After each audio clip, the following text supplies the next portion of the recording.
আমাদের মোটামুটি ম্যালোর থেকে এই যে এত কিছু কেনাকাটা শেষ হলো, সবাইকে টুকটাক যা দেওয়া সব মোটামুটি নিয়ে নিয়েছি।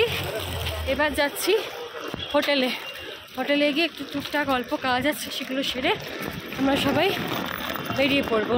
দেন সাইট সিন টুকটাক করে যেরকম হবে একবারে রাতে ট্রেনে উঠে পড়বো। চলো, আর বেশি কথা বলার সময় নেই, পরে কথা বলছি। এই যে এত শপিং করেছি, পরে দেখাবো। চলো চলো, bye bye Manali.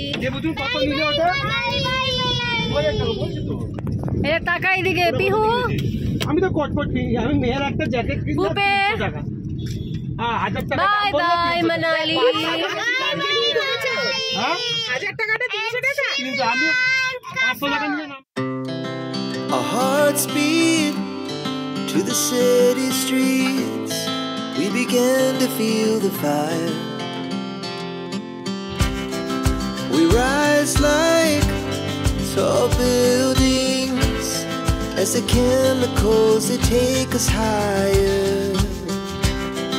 The night's young and it's just begun as she puts her hand in mine. We wanna chase the night, wanna dance to the light, pull the stars from the sky, just two hearts running wild.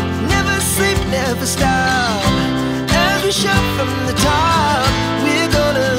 We're gonna be two hearts running wild.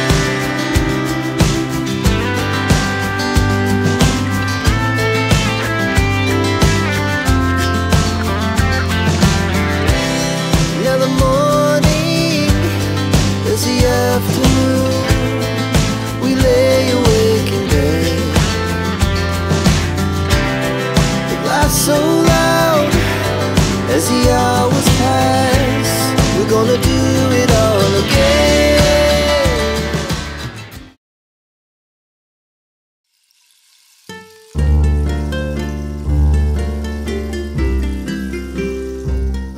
আমরা এখন এই মুহূর্তে এসে দাঁড়িয়েছি নগ্গর ক্যাসেলের সামনে। এখানে ঢোকার মাথা পিছু এন্ট্রি ফি হলো 50 টাকা। আর এই নগ্গর ক্যাসেল খোলা থাকে সকাল 9টা থেকে সন্ধ্যে 6টা অবধি। চলো এবার ভেতরে ঢোকা যাক।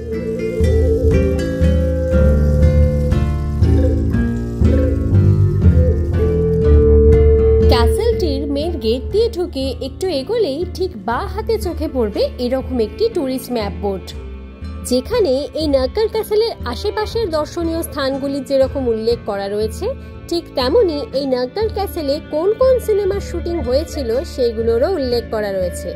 আমি দেখিয়ে দিলাম, তোমরা চাইলে একটু পজ করে ভিডিওটা দেখে নিতে পারো।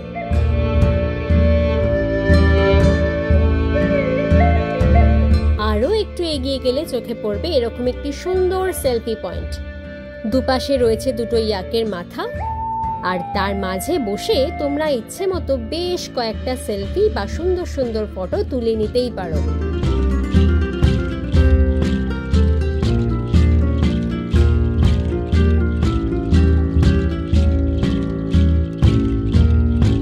এখানকার আর্কিটেকচার একটু অন্য ধরনের।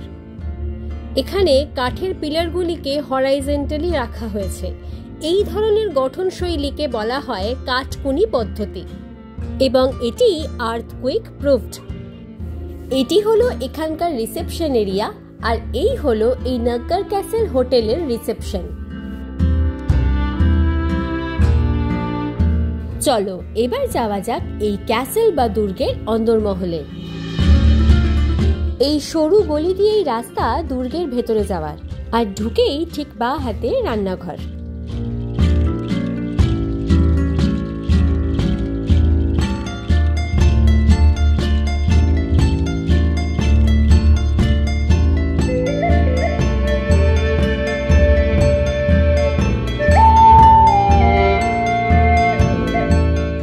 এই হলো দুর্গের ভেতরে যাওয়ার দরজা, কিন্তু আমি এদিকে না গিয়ে এইদিকে চলে এলাম, কারণ এক টুকরো বরফাবৃত পাহাড়ের ভিউ আমাকে ভীষণ টানছিল।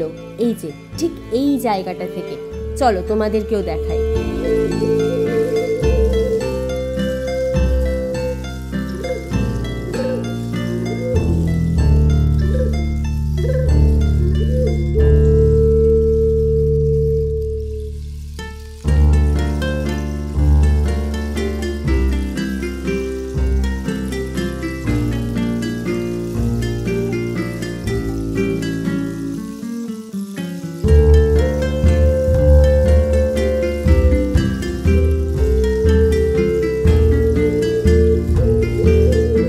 চলো এবার দুর্গের ভেতরে ঢোকা যাক। আমরা ছিলাম এই দিকটা, আর এখন ঢুকবো এই দরজা দিয়ে দুর্গের ভেতরে। ঢোকার মুখেই ঠিক ডান হাতে চোখে পড়বে নাগর ক্যাসেল হোটেল রেস্টুরেন্টের এই রকম একটা ফুড রেট চার্ট। খাওয়া দাওয়া পরে হবে, আগে ক্যাসেলটা তো ঘুরে দেখি। আর এই হলো এই ক্যাসেলের একদম সেন্টার এরিয়া।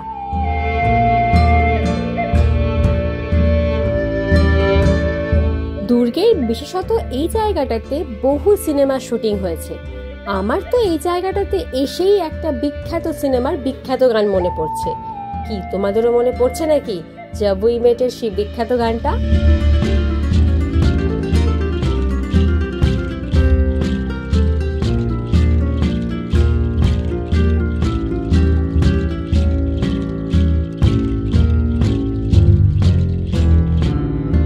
আর এই দিকে এক ঝাঁক টিয়া পাখিদের জোরদার গোল টেবিল বৈঠক চলছে এই গাছটাতে।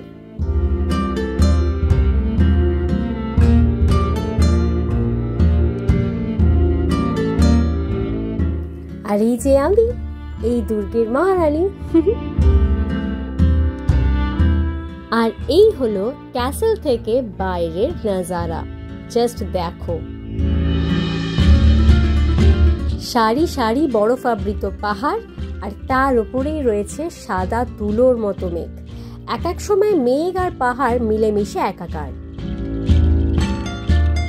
আমরা এই ক্যাসেলের ভেতর ঢুকেছিলাম এই দরজাটা দিয়ে, আর তার ঠিক ডান পাশ দিয়ে উঠে গেছে দোতলায় ওঠার সিঁড়ি। চলো আমরাও এবার দোতলায় যাব।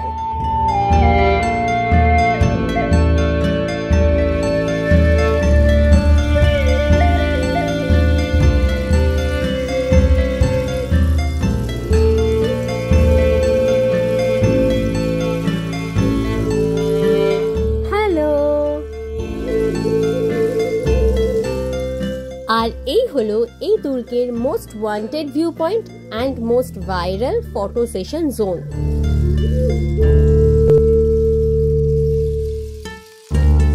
দুর্গের পার্টিকুলারলি এই আর্চটা থেকে যেরকম একটা অপূর্ব সুন্দর ভিউ পাওয়া যায়, ঠিক সেরকমই এই সুন্দর ভিউ সমেত আর্চটাকে ব্যাকড্রপে রেখেও ভীষণ সুন্দর সুন্দর সেলফি ওঠে। আর তাই সুযোগ একবার যখন হাতের মুঠোয় পেয়েছি, তখন আমি বা কেন বাদ যাই।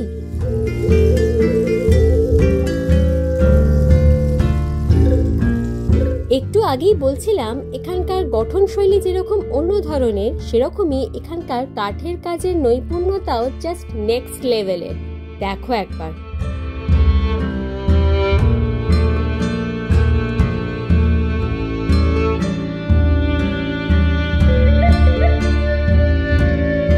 আমি এই মুহূর্তে যেখানে দাঁড়িয়ে আছি, ঠিক তার অপোজিটেই রয়েছে নাগর ক্যাসেলের ব্যালকনি রেস্টুরেন্ট।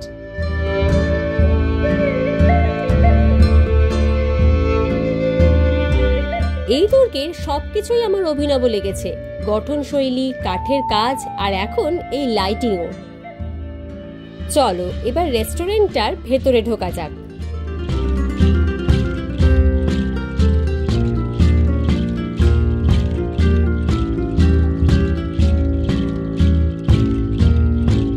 রেস্টুরেন্টের ভেতর ঢুকে যা বুঝলাম, বেশ পরিষ্কার পরিচ্ছন্ন, দেখেই বোঝা যাচ্ছিল যে ওয়েল মেইনটেইনড। আমরা আমাদের খাবারের অর্ডার দিয়ে দিয়েছি, আর এখন ঘড়িতে বাজে অলরেডি প্রায় 1:30।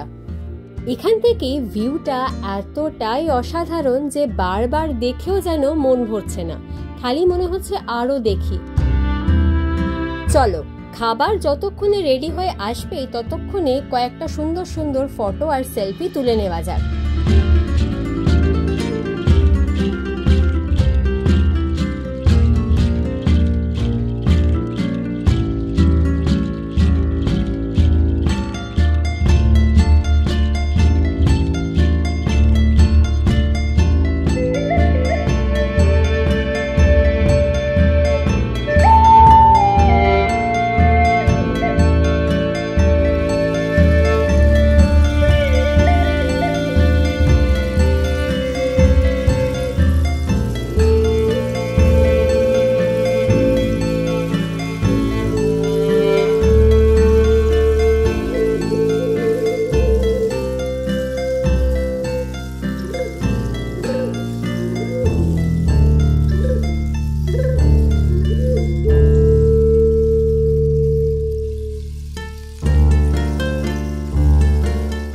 1978 সালে এইচপি ট্যুরিজম এই প্রাসাদটিকে একটি হেরিটেজ হোটেলে রূপান্তরিত করে, তাই আপনারা চাইলে এখানে একটা রাত অনায়াসে কাটাতেই পারেন।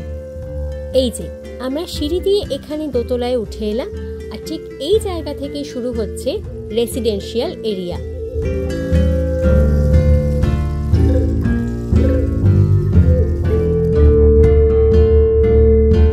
এখানে সব রেঞ্জের রুমই অ্যাভেলেবেল। রুম ভাড়া সঠিক জানা না থাকলেও তা যে আপনার সাধ্যের মধ্যে এইটুকু বলতেই পারি। গরম গরম লাঞ্চ এসে আমাদের সামনে হাজির। খাবারের মধ্যে সবকিছুই রয়েছে, আর সব থেকে স্পেশাল যেটা সেটা হলো এই ট্রাউট ফিশ। নাকার ক্যাসেলে এলে ট্রাউট ফিশ না খেলে খুব বড় মিস। শোনা যায় এই মাছের নাকি বিশাল উপকারিতা। প্রথমত এই মাছ ভীষণই সহজপাচ্য, আর দ্বিতীয়ত এই মাছে রয়েছে প্রচুর পরিমাণে ওমেগা 3 ফ্যাটি অ্যাসিড, ভিটামিনস এবং প্রচুর পরিমাণে মিনারেলস উপাদান। এছাড়াও আরও অনেক গুণাগুণ আছে এই মাছের। দু ধরনের ভ্যারাইটিতে পাওয়া যায় এই ট্রাউট ফিশ, ফ্রাইড এবং গ্রিলড। গ্রিলড ট্রাউট ফিশের টেস্ট যদিও অনেকটাই ভালো, তবে আমাদের হাতে টাইম কম থাকায় আমরা ফ্রাইড ফিশটাই অর্ডার করেছিলাম, তবে এটার স্বাদও খুব একটা মন্দ ছিল না। নাক্কার ক্যাসেল থেকে লাঞ্চ সেরে আমরা সেখান থেকে রওনা দিলাম। Our hearts beat to the city streets. We began to feel the fire.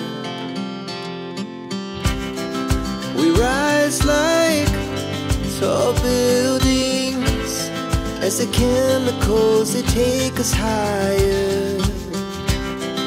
The night's young and it's just begun as she puts her hand in mine.